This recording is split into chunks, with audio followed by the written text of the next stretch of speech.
Welcome to the PT Marketing Power Hour, highlighting successful marketing strategies from North America's fastest growing clinics so you can learn from their wins and power your practice growth. We have another great episode today, so don't forget to hit subscribe on YouTube or wherever you get your podcasts.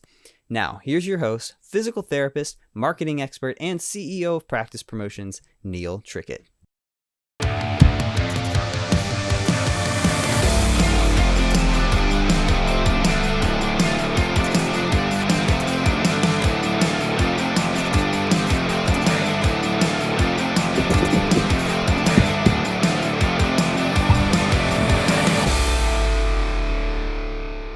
Hello and welcome to the PT Marketing Power Hour, highlighting successful strategies from North America's fastest growing clinics so you can learn from their wins and power your practice growth. Hi, I'm your host, Neil Trickett. I'm the CEO of Practice Promotions. In today's focus, we're going to talk with a practice owner here who grew his clinic from 1 to 6 locations and the things that he's done to build his practice. We're excited to have Raj Suppiah here from Foundation Physiotherapy, and we had Raj on the podcast before, but with Raj and his co-founder Matthew, they co-founded Foundation Physiotherapy in 2011, and they've had a passion for delivering high quality healthcare in a progressive, non-traditional setting. And the company has since then grown to 6 locations across the Toronto area. Raj also is a consultant to practice owners in Canada and the surrounding area there, and he's got a lot of experience helping other practices grow too. And I can tell you from experience that working with Raj here, I can say that Raj is one of the most business-minded and visionary practice owners that I've met. So I love his attitude, being a business owner, not just a physio. And I think that really sets him apart. So delighted to have you back here, Raj. Thanks, Neil. Happy to be here. Great. Awesome. So let's dig in here and let's understand a little bit about your history and Foundation. So can you tell us a little bit about your journey? Yeah, so we co-founded our practice in 2011 in a upcoming area of Toronto, and it was the practice just took a different at that time took a bit of a different feel to it. It was one-on-one, high quality care, no assistance, like one-on-one, truly delivered with a physiotherapist. We were trying to make it a fun, engaging experience, right? To make it less medical and more just like fun and having a good time. Like our brand was all about experience, right? You're going to experience physio versus then get physio, right? That was kind of one of the things that we were trying to push. And since then, it's so hard to just think of the journey because it's that there's been so many things that have happened, right? But we've gone through growth. We've had associates become partners. That opened up second location, third location, and then we had that pandemic in there, right? That just threw everything apart. And the pandemic gave us time to reflect, slow down a little bit, and actually, I feel like when you're given an opportunity of time where you're not treating in the business a lot, you have an opportunity to work on the business, right? And really reinvent ourselves. And what are we going to do going forward? Are we going to continue the same thing, or are we going to come out stronger, right? And so we decided, we're going to go, we're in this pandemic and slow down. Like Toronto, Canada was shut down a little bit. We couldn't offer our services for a few months. And then when we did offer our services, it wasn't at full capacity. So, we had a lot of time to create job roles, to create proper decision-making structures, reorganize leadership. And we just kind of reorganized the reporting structure and really truly built a company, which then helped us scale. Right. So that we knew hey, listen, to open, the future locations, we want to make it as easy as possible. And so with that, we had an opportunity for clinic for location 4, location 5, and location 6. And then they've just been kind of plug and play since. So now we are 2023 with, 6 locations, soon to have our 7th actually, Neil, Awesome. At end of the month. So, yeah, and trying to make it as easy as possible so that my role and my leader's role is to work on the business and future growth and let the business take care of itself for the most part. Ooh, I like that. Let the business take care of itself, right? And I think because you consult a lot of practice owners, I think where people kind of get stuck, right, is they get stuck in the business and treating and doing everything there, and it's sort of this evolution as a business owner to kind of start to peel that treatment hat off to others. Yep. And do more and more of your business hat, right? 100%. So important to work on the business as much as you can. So you've, and I think too, what I've seen here, obviously you throw in COVID in the middle and the challenges that happened there, but you kind of had this like ramp up, but then then it's sort of like starting to do exponential growth of this last couple of years. So can you tell me about what's for you has been the most difficult thing about your rapid growth, and then let's talk about what's been the most rewarding thing. So what would you say has been some of the most difficult things about that growth? Yeah, like, I mean, to be honest, like to get some money and open a clinic, it's not actually the hardest part of the business. You can get loans from a bank, you have an existing business, you know, you put together some beds, some gym equipment. But I think the hardest part is staffing and keeping the staff engaged. And we're seeing it now with employee culture being very different from even 4 years ago. Staff are looking for a true place to work. They want to feel that they're part of something bigger. They want to feel that they're well taken care of. So staffing, I think, has been the biggest part of that, because obviously, 6 clinics is just 6 clinics. 6 clinics means like, 6 times like 36 to 50 staff members, right? That's the harder part, right? Yes, so yeah. I think like staffing has been extremely, I would say it's not difficult, but it's a challenge. And so creating, metrics within the business to track your staff, to build in staff performances, to keep your staff engaged and busy, obviously, because you don't want to keep, they don't have customers, they don't have clients, they're not going to stay. So, to make sure that there's a flow of patients coming in for your staff as well. All that's extremely important, right? And I would say the most rewarding thing is, in line with that is obviously I can't run every aspect of the business anymore. So by being able to scale, that's actually allowed us to provide other people leadership opportunities within the team. Mm. Right. So to allow some of my associates to become senior associates, or even people that were in more senior associate positions to now become clinic managers. And so now they're running that clinic and it's like their baby. And, so my job becomes just managing the managers while the managers manage the clinic. That's extremely rewarding to see the staff growth. So I mean, with every challenge, there's a reward. Yeah. And as you said, the ability to scale is about building what really the clinic's made of, which is the people. Yes. Right. Yes. And scaling the people. And I think, I was there as myself as a clinic owner. There's a lot of sometimes fear and apprehension about bringing on that next therapist, right? Or promoting someone to a director, and you can do it better yourself. Sure. Yeah.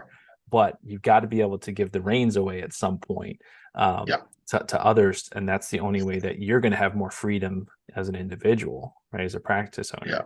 Yeah. It's a trade-off. Freedom for what you like, I think creating just outcomes, like very specific outcomes, which is like, we want to get our patients better and we want to get we want to hit this much metrics. We want to hit this much.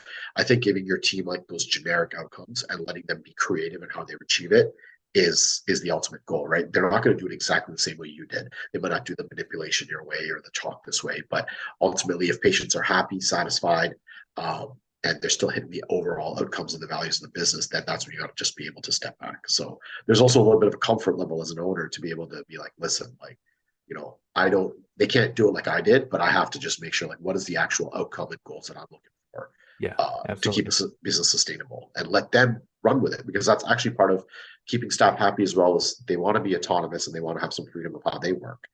Right. Yeah. And then identifying those that want further opportunity. Right? And then if you have that business mindset and growth mindset, you can create those opportunities, which will lead to more staff retention. I think people get frustrated when they're kind of stagnant, right? And they don't see that there's much opportunity within the clinic. So sometimes as a practice owner, we have the mindset of we're comfortable here. I don't know if I want to, get bigger, or maybe even staff another location. And because they're kind of juggling all these things, that's just sometimes an issue of not being able to work on the business, right? And exactly work on things appropriately, so that you're overwhelmed and then it's too much to bring on another challenge, right? So, but one thing that I've definitely seen, I think this was a problem that we had before COVID, which was there was more and more scarcity of therapists available, right? There was the demand was going up, but the volume of therapists coming into the market from school was not keeping up, right? So the there was difficulty getting staff beforehand, and I think COVID just compounded that issue a lot, because we had like 20,000 therapists leave the profession, retire, or moms, or whatever it was the situation. But that was a lot of people leaving the profession at one time. And so then clinics are now in a highly competitive environment for staff, right? Yeah. And so before there was always the marketing focus around, hey, we've got to get new patients, right? Yeah. So now we've got to market to get new patients, but now we got to market to get new staff. Right? Yeah. So it sounds like you work really hard in the clinic to work on staff retention. But are there different things that you do to work on attracting new staff? Oh yeah, like I was just telling one of my coaching clients actually this previous call, where like you're actually running two businesses, right? You're running the customer service part of the business, but you're also now running an employee service part of the business, the recruitment part of the business. You're actually running two businesses at the same time, because if you don't have the recruits, you don't actually have people to deliver your service. So you do have to think like a recruitment agency, or like a company that's really focused on their staff, because the people are your product essentially, right? So I mean, I think like the first and foremost thing is like recruitment. You need to have that needs to be top of mind, whether or not, if your staff is, even if your staffing is full and you don't have rooms in your office, you still want to be recruiting, right? You treat this just like how you're trying to attract new patients, because people can go on vacation, people can leave, things can happen, right? Toronto's becoming a very expensive place. I've had staff say, I'm buying a house in Ottawa, 5 hours away, and that's what they got to do. But it happens, and they a month that I have to be ready to call somebody on my bench or some of the recruits to replace that person, right? So it's good to always be recruiting. And even if you're not hiring, it's always recruiting and building up that brand presence. I think this is where, the first thing a recruiter or potential does is they go online and they check you out, right? So it's excellent. Like your website is not just marketing for patients, it's also marketing for your potential staff. They want to see your culture. They want to see the vibrant colors. They want to see that energy and the values. It's got to speak to them. It's got to get all those dopamine hits and those emotional hits. They got to feel proud of where they want to work, right? Making it easy for them to apply through a website or through social media, or even just to connect with you. So, anything that you would do, how you would kind of get conversions or get leads from patients, I think are similar tactics you'd use to get, recruits, right? I don't think it's any different, right? Yeah, what a great point there, Raj. You hit the nail on the head, and that, if you're a prospective therapist, your ideal therapist is someone who's already a good therapist working for somebody else, right? And they're kind of open to new opportunities. So the first thing that they do is they are going to look online, right? They're going to check out what's in the area. They're going to look at specifically at those websites of those practices. What are they about? So for a lot of practices, what I see them making a mistake with is they don't put much effort into talking about what it's like to work there. They don't have a good career page, right? So that's one thing that we do a lot with our clients, is we really help them focus on, like, we got to have a really good careers page. You got to have a lot of great pictures from staff events and things that you're doing within the clinic that showcase the culture there, and tell the story within your website, right? That on a specific page, it's all about careers. That way people can get to it. They can see what it's like to work there. And then if you have also the new patient component of it, where it looks really very, high end and looks great place to work, that's going to attract more people, right? Yeah. 100%. And like, to be honest, like most clients, they'll go to one or two physio websites and they'll choose what's available. But a physio or a therapist that's looking to work for you is probably looking at more, right? Because this is where they're going to work, right? So they're going to scrutinize a lot more. So you need to show up good where they're looking for you, right? And I think the internet is huge, and then how you market that, just like you said, is important. Having a careers page, having your team listed, what your team looks like, who they are. I think I don't see enough businesses like actually focusing on posting who their team is. And I think something I want to work on with your team as well is like putting like our employee stories, their journey, right? Highlighting some of our successful staff members that have become clinic leads or clinic directors, and be like, this was their journey. They started at this phase. Over a year, they become this. So you're kind of just almost selling the journey through the website, right? For the potential recruits. And I think that speaks good for clients too. Clients like to feel connected to their therapist, right? So I think it's nice for them to also look at that. Yeah, absolutely. I do see, I think, and it is changing in the physio world, right, and the rehabilitation world. But if you look at the physician world, right, if you look at physician websites, they're very heavy on the background of the doctor, and there's a lot more details within Yeah, the website for the specific doctor or doctors in that group. yeah, And typically on a say physio website, they're only putting a little bit about the physio that's there. So I think yeah, that is a great idea, definitely a direction that most practices can do something that's very easy to do, yeah, but have more yeah, details about your therapists yeah, on your website for your patients, right? And for, like I said, like you said, for hiring, right? yeah. So in the growth that you've experienced with your practice, I'm sure you've never made any mistakes. That's all I've made is mistakes. So what can you tell us about what you've learned from your mistakes as you've grown that you could share with others? Oh, mistakes. You know, that word mistake is such a heavy word, right? Like, are they mistakes or are they like learning opportunities, right? Or Nice. as like, you know, Giannis Antetokounmpo says, there's steps to success, right? Like, just because you didn't win the game, you still learned something. It's not a mistake, right? Maybe you didn't reach your goal in time, but you use that to elevate you and as a catalyst for the next one. So let's quote unquote mistakes. I think they are the catalyst for growth, right? Like you learn as you go. You can't predict things. Nobody has a crystal ball. You can't predict there's going to be a pandemic. I don't know how I'm going to react to it. I don't know what's going to happen. When inflation occurs, like I don't know. I can't predict those things, but all I know is I can react to those things. And so, like, how you respond to your mistakes, I think, speaks more greatly than making mistakes. Mm-hmm. There's obviously certain values and morals you should be following as an individual, but we don't know exactly everything that's going to happen. So, I think it's okay. Be okay with failure. Be okay with mistakes. That's the first thing. And understand and build yourself up as a person who can bounce back and can recover, right? Because every time I fall, I'm going to get back up again. I'm going to get back up stronger, right? And that having that mentality can be super helpful in your growth, and having the right support system to help you with that, right? Can also be extremely helpful as a business owner. It is very lonely, so having the right people that's there for you, when those mistakes happen or when those down events happen, it's really important. So, Yeah. of course, we've all made mistakes. I can't even name them because there's so many financial ones, hiring ones, employment ones, legal ones. They've all been there, right? But they've also been the catalyst for growth. Every time, what can I do better to prevent this? Mm-hmm. Right? I don't see that very different. I see it exactly the same as like rehab, right? If I fall and sprain my knee or tear a ligament, I can't change it. I've got to rehab it, and then I'm going to keep rehabbing, keep stronger, so it doesn't happen again. Right? Right. It's a journey. That's a So great point.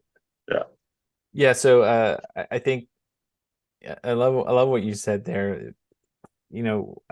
From a mistake standpoint, it's a learning opportunity, right? If you kind yeah, of approach it from a learning opportunity, then you're not as afraid to try things where you might succeed or you might fail, right? yeah, And I think that's again some big issues for practice owners out there is that it can be easy to stay in your safe space in the status quo, yeah, right? But it could be out of your comfort zone, whether it's financial or taking that risk on that staff or taking that risk on that new location or whatever it may be. What would happen if it did go right? Right. And then what happens if it goes wrong? Well, what can you learn from it, right? And how can you exactly. do something differently next time, right? But like you said, it's about taking risks that are calculated, right? Yeah, But if you don't take the risk, then you don't know the reward at the end of it. yeah, And so, one thing that you've said a lot as we've talked over the years is that you got to think like a business owner, right?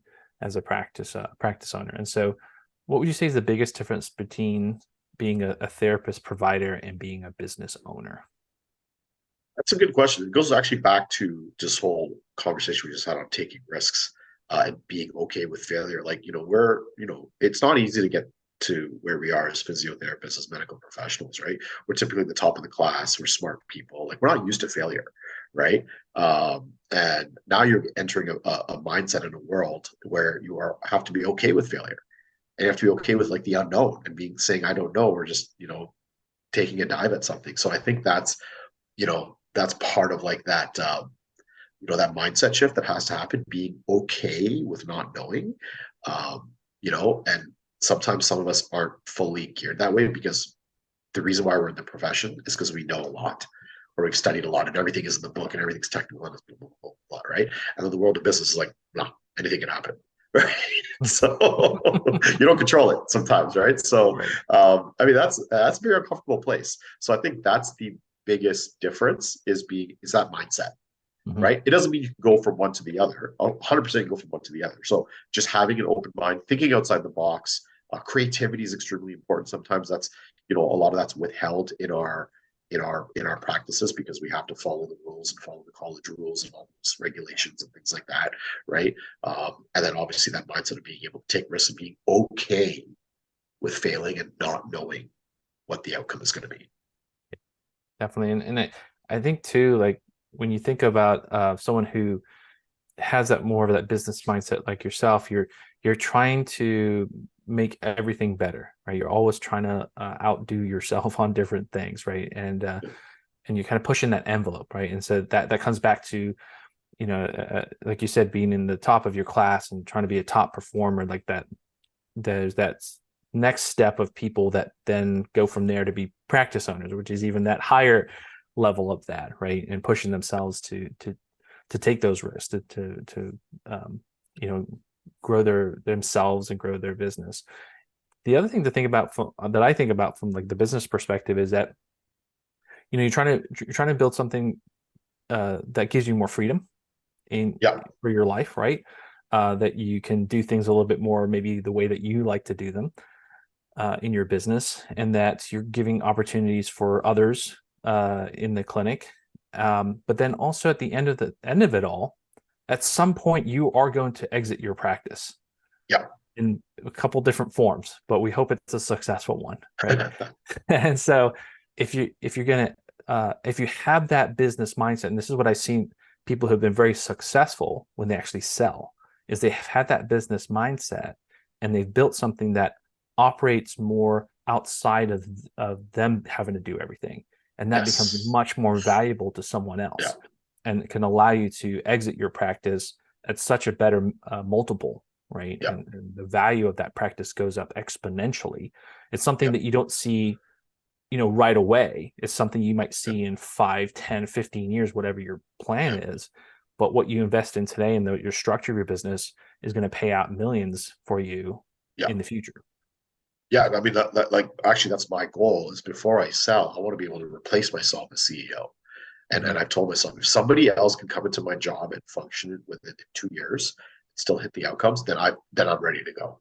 Yeah. Right. Because now you've built a company that not only the clinics take care of themselves, the business takes care of themselves.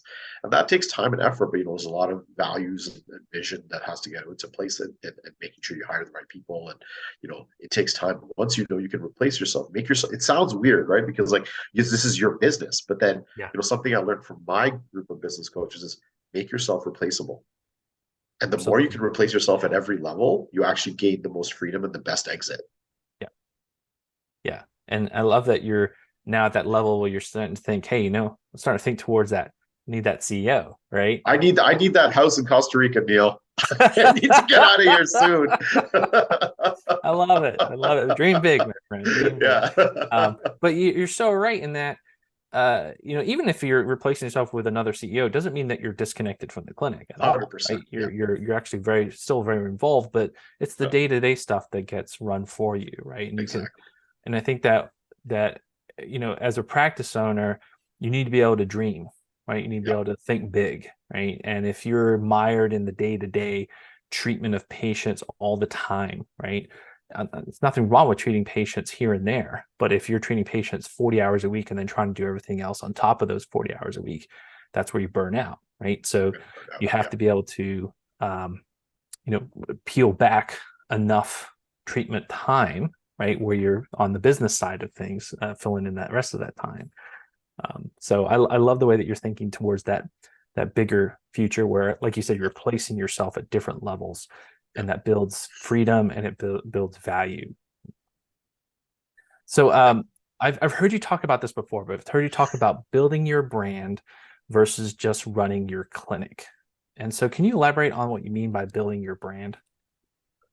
Yeah, like I guess that goes similar kind of, it wraps a lot of what we've talked about, but it really means like building systems, operations, um, structures in place, right? You're building something. You're not just inside running things.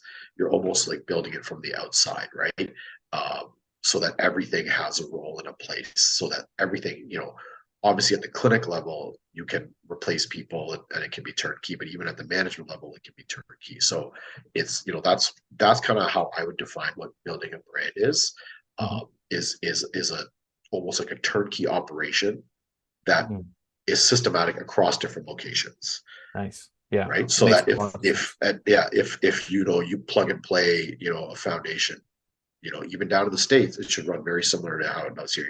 I really admire brands like Starbucks that whether I'm in Europe or Toronto or New York or Florida, it's a similar experience. And Right. you're talking across miles, right? And that's a brand because the brand values have been consistently across the Yeah. board. And you're talking about a service industry business that is able to maintain, they all have their little nuances, but they're still a brand that is, recognized like that. And so I really look at the, brands like Starbucks or Nike that have built Mhm. this, culture around their company.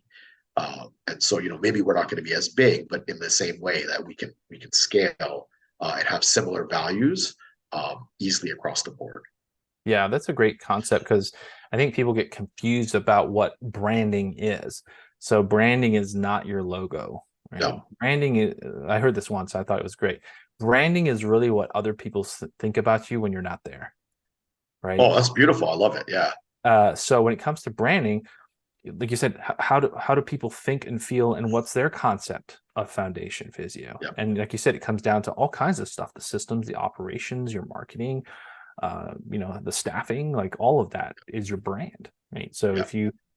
if you have a particular way that you're doing things, right, that emanates throughout the culture, Yeah. that's what people start to remember, right? Yeah. So, Starbucks, it's somewhat about the coffee. I mean, you can get coffee at a lot of different places, but Yeah. there's I remember when Starbucks first popped up, and it came to Florida, and I was like, who's going to go pay $3 for a coffee? Like, that's Yeah. insane. Like, how can these people charge that much, right? Yeah. But they weren't selling the coffee, right? They were selling the That's right. experience. At that Experience. time, Yeah. you could go into a fancy kind of cafe, and it was kind of bourgeois, right? You're Yeah. in Yeah. there, and Yeah. Yeah. free Wi-Fi, like that was a big Yeah. deal. So it was like it's where people met and kind of got Exactly. coffee together, and it was Yeah. more of that culture and that kind of Yeah. feeling, right? That was the experience of Starbucks, and that's what spread, Exactly. right? Yeah. So you're gonna need to do the same thing with like your practice. Exactly what you're Yeah. saying is that feeling that people have that you can replicate across locations. Exactly. Yeah. Love it. Um, so as a business owner here, like talking about freedom and autonomy, right? What kind of systems and processes have you built in your business that's kind of allowed you to have more of that freedom and autonomy? Oh, I mean, like, don't do it all yourself.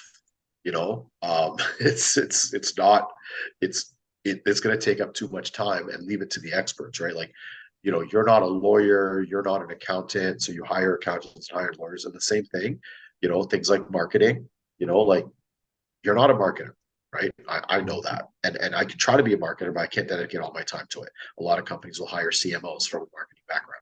We don't have the budget for a CMO.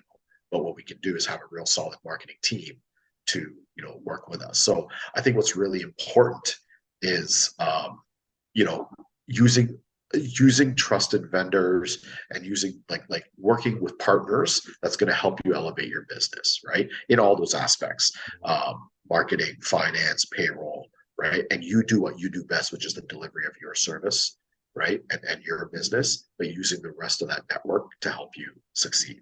So that's really important in terms of like building autonomy and freedom, is so that you let other people do what they're good at, I love that. and Yeah, then you can sleep well at night. yeah. And that was a great point that you brought up with like accountants and lawyers and all these other specialists, right? And so one thing that, when you start out your practice, like we've all kind of been there, right? You start out your business and you're doing everything yourself, right? And you're trying to figure things out a lot. And you kind of, there comes a point though where you need higher help, right? And I think one thing that I've experienced as we've grown practice promotions to like 90 staff is that you need more consultants and vendors the bigger that you get, because you need specialists, right? And like from the marketing side, when you're marketing, it's, you try to do a lot of stuff yourself when you're starting out, right? But then there comes a point where you need to have a bigger reach.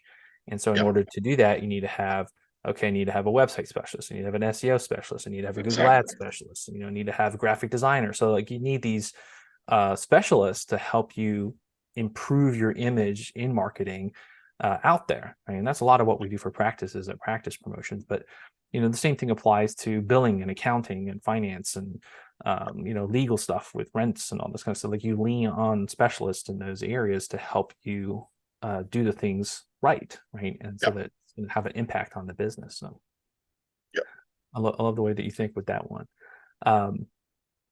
So just kind of curious here for you, I know that metrics have always been a big thing, right? And you're very good at looking at metrics. So like, how do you measure if your systems are working? Like, do you have any examples about that? So how do we measure if our systems are working? Well, like, whatever we track, we track. If you can measure it, track it, right? If you can measure it, right? So, at least on the business side of things, we're tracking our income, we're tracking our new assessments, we're tracking our fall off rates, we're tracking the amount of patients we get. Like we're trying to make data informed decisions, especially as a bigger company.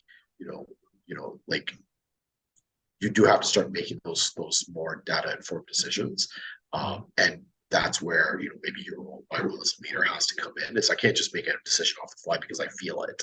It's a gut thing, right? Because to be said, like I'm not in the business anymore, so now I have to make my decisions using data, and I need data, right? So we're tracking calls, answer rates, drop, win back rates. We're tracking our new patients that are coming from the website.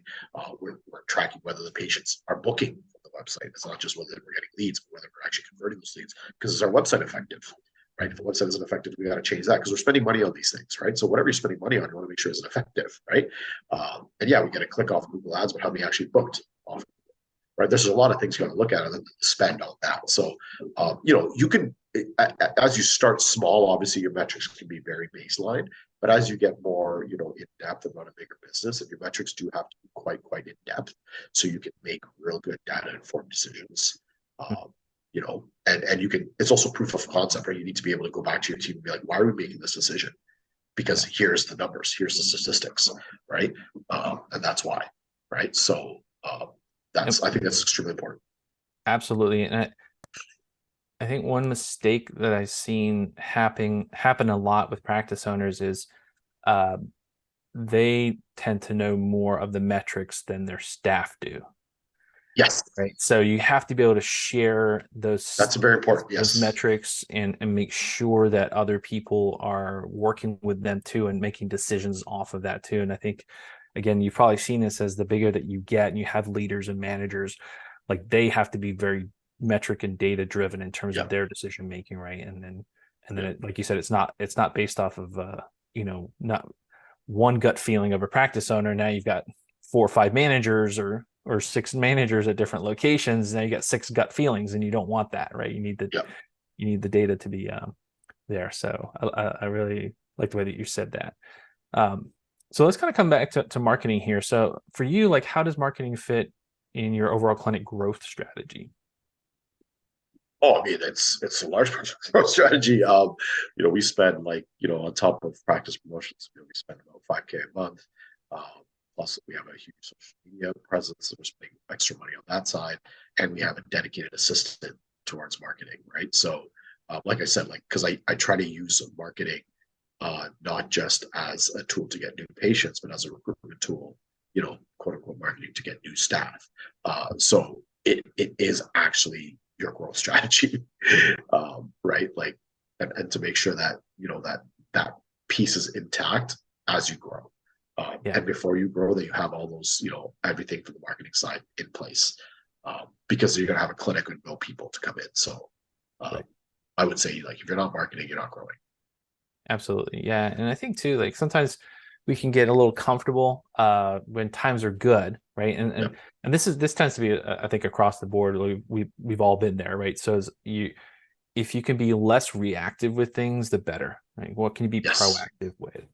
And sometimes like staffing, right? So if you're not proactive in recruiting to try and find people, next week Susie could leave and you didn't know that, right? And all of a sudden you're scrambling to try to find someone to replace, and you have to deal with all the fires that happen because you can't find someone in time before she gave her 2 weeks notice, right? But that could have been avoided if you had some more effort in being proactive in recruiting and hiring, so that you might have someone waiting in the wings, right? And they could come in, during that time, right? So that's where marketing really comes into place. And I think from a new patient side, sometimes we can be like, hey, we're super busy, we don't need to market, or we need to pull back on our marketing. And that's the worst thing you can do, because it's like a roller coaster, because you'll be kind of up on that peak and you're feeling good, everything's running along, and then all of a sudden, like, referrals are down next week. What happened? We don't know. Like all of a sudden, like we're lower on new patients, and okay, now we got to scramble and go call some doctors and push some social media out. You're like trying to pick up. Whereas if you kind of kept it consistent, you wouldn't have had that dip. The hard part is the future. Can't predict the future, right? So you can only control what you can today.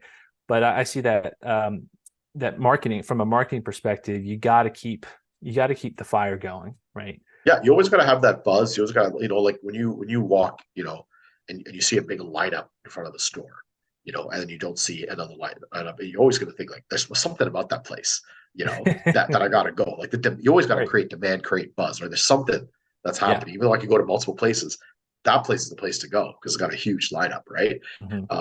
So having a bit of demand, having a bit of buzz, not being able to take patients is okay. Not being able to hire people is okay, because that means you have the demand, and the demand helps you grow.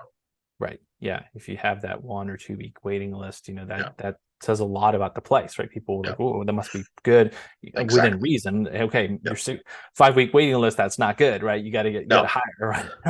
Exactly. Location or something like that. Right? Exactly. But I funny story. I grew up in South Florida, but at university we were down in Miami, and so in Miami there's South Beach, which is all the nightclubs and everything. So you'd always walk by the nightclubs, and they all have the velvet rope outside, right? Oh yeah. And they call it the South Beach stall, right? Because they would have everybody in a line outside, and you're like, oh, that place must be really good because it's this line outside, right? You get inside, there's actually not that many. Nobody. They're creating the buzz. Yeah. But same kind of concept. You're creating that kind of invisible PR, that demand, like this place must be great because there's a waiting list there. But that's a funny story. So just love to know a little bit about your marketing wins. Any great results that you could share with us? So we've improved SEO through all of our locations. When we acquired a new location, within 6 months we were on the first page. So that was great work with the SEO team. We have like over 300 new patients finding us a month. We have a brand new website, which looks amazing, right? And our email opening is like, I'd say our emails are consistently over 20%, our open rate. So, that's a lot of our marketing wins, and some actual, metrics around marketing, which has really helped us. Awesome. Love to hear that. Yeah. Cool. And so, Raj, do you have any advice for any struggling practice owners out there? What would you say, that you see as you're obviously coaching and consulting other owners? Like, what's the biggest problem that you see that practice owners are kind of facing today? Yeah, I think it's twofold, right? Like, I think it goes back to talk about that mindset. And I actually don't think that mindset is too hard for us to achieve, like this thinking outside the box, this creative mindset. But I think what's happening is the capacity to think freely is inhibited because we're always working and we're tired, right? And if you're always working patient after patient, and then you're at staff meetings all day, and then you have, meetings this, meetings that, where is your mind just going to think and let that creative energy flow, right? And at the top, if you're the top of the food chain in your business, then that's actually, I would imagine part of your job is to be innovative, is to come up with growth strategies, is to work on the business. And sometimes that's just from having the time and the capacity to do so. So, the ability to change that mindset, Neil, is going to come from working less in your business and finding ways to replace yourself at different levels, right? So if you can replace yourself as a therapist for even 10 hours a week, do that ASAP, because now you got 10 hours a week to do something else, right?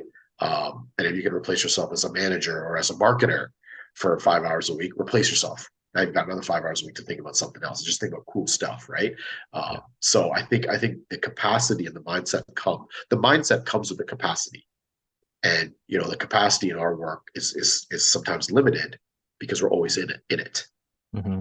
right? So I working too love much that. in the business, not on the business. It's such a simple concept, right? Like, Yeah. But I like what you said. It's all about just those. It's sort of those little moments, right? Those little time that you can carve out for yourself, because time is the one commodity we can never get back, right? Yes. And if something is always going to fill your schedule, right? As a practice owner, something's always going to happen. You're always going to have to fill your schedule something. But if you, like you said, if you can get those 10 hours of patient care off of your schedule for the week, right, to someone else, and you've carved out, and you make sure that you protect those 10 hours for you to work on the business, that's going to make a massive impact for you in your practice. So it's like just those little things can make a huge difference at the end of the day. So Raj, any final thoughts here? Any final words of advice for our audience out there? Like a few words of advice here. Don't do it all yourself, right? You could be a physiotherapist, but have a different strength in something else, right? One of my directors has a very, very clear operational mind, right? So she's become my director of operations. She's kind of like, the nuts and bolts of it, where I'm the crazy idea guy, right? And that's her strength, right? And so, as a business owner, you're going to have another strength that's besides your clinical skills. Play to that strength, and everything else you don't have strengths in, hire people. Right? Whether it's internally or using vendors, right? Hire people. Right? So where you lack, bring on others to take over, right? Because that's truly building a team, right? If you're a 3-point shooter and you're really good at a 3-point shooter, then hire somebody to play defense, right? And hire somebody to take jump shots. You got to build that team. That's all the part of building a team, right? So I think that's very important, is to know what your strengths are and what your capacity is at and what you want to do. You also don't want to be in finance if you're not a finance person. You don't want to do marketing. I don't like to do marketing, Neil. I don't like to build a website. I don't like to be on social media. I'm going to hire people to do it, right? But I like to think of crazy ideas, and I like to talk, and I like to do this kind of stuff. So I'd rather do this, right? I like to be the face of my brand. So what you enjoy doing, do that, and then hire others to do what they enjoy doing. I think that's the first thing. And then I think the second big step is find a support system who you can relate to, right?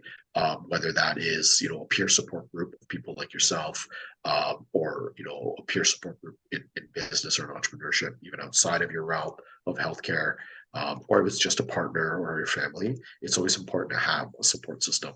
And it's good to show vulnerability and ask for help. I think it's extremely important, and be okay with failure, and accept it. None of us is perfect. Like, I have built my business, and I've, built a few clinics, and I've been doing this for 12 years, but I still feel like there's so much more to grow. And then I surround myself with people that have done even more, so I can learn from them, right? I never want to be the smartest person in the room, because then you're in the wrong room, as they say, right? So ask questions, show vulnerability, and don't do it all yourself.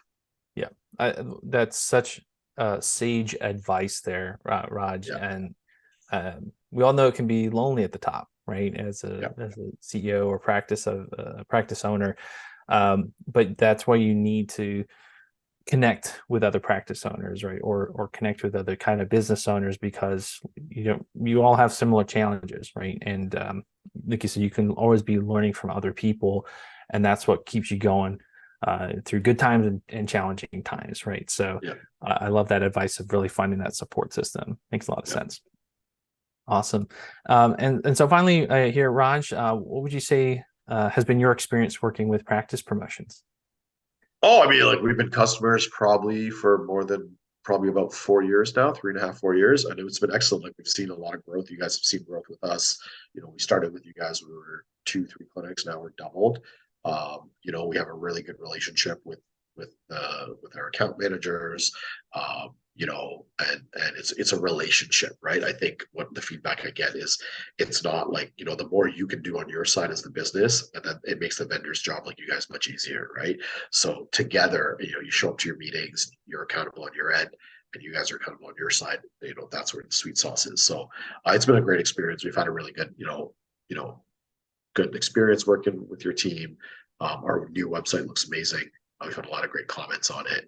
And the best part is that you guys are also learning and evolving and responsive to feedback, which I appreciate, because it's good to have a team that's responsive to feedback. And it's not like, no, this is our way, this is how it has to be done. I like that it's a relationship and we can bounce ideas off each other. So fantastic. Yeah, we love working with you and Foundation, and thank you for the opportunity to be part of your marketing team. And it's been exciting to see your growth, and again, thank you for taking the time to be on here with us and share your wisdom with our audience out there. And I continue to wish you much success as you go into your 7th location and beyond. Thanks, Neil. Appreciate it. Thanks, Raj. Appreciate you being on the PT Marketing Power Hour with us. Awesome. Thanks again for joining us today. Be sure to check out practicepromotions.net/power. There, listeners can download over 9 checklists and free resources made to coach you through simple, proven marketing actions to increase new patients. So check it out today. That's practicepromotions.net/power, and I'll see you next time.